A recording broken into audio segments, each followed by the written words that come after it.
Hi, I'm Phill Grove with Love American Homes, and today we're going to talk about the top investor mistakes. If you're an investor for a while, you're bound to make mistakes, and the best way to avoid mistakes is to learn from your mistakes, but even better than that is to learn from other people's mistakes, because that tends to be a little less expensive of a lesson. So over the last 6 years, my partner and I have collected a whole bunch of mistakes from working ourselves in this business and working with others, and we've actually put all of these in a little book we call the Top Investor Mistakes, and I'm going to go through some of those mistakes with you today.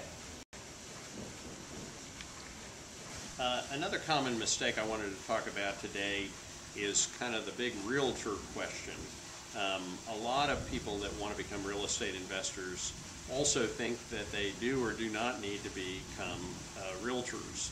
And my general advice is you don't need to be a realtor to be a real estate investor. In fact, trying to do it all, trying to be the chief, vice president of marketing, vice president of sales, the CEO, and every other function at your company, and be the realtor as well, may not be a good idea.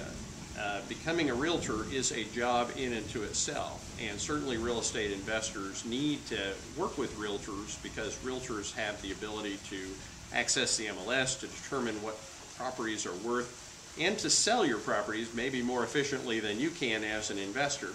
But there's also downsides to being a realtor, and those need to be taken into consideration as well.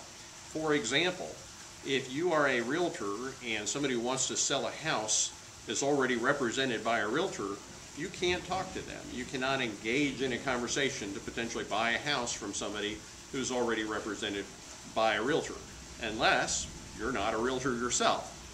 In other words, investors play by a different set of rules than realtors, and sometimes the rules that investors play by have advantages over the rules that realtors play by. So when you're trying to figure out whether or not you need to be a realtor and how to work with a realtor in the context of becoming and building a real estate investment business, you might want to really think about that question before you just jump in one way or the other.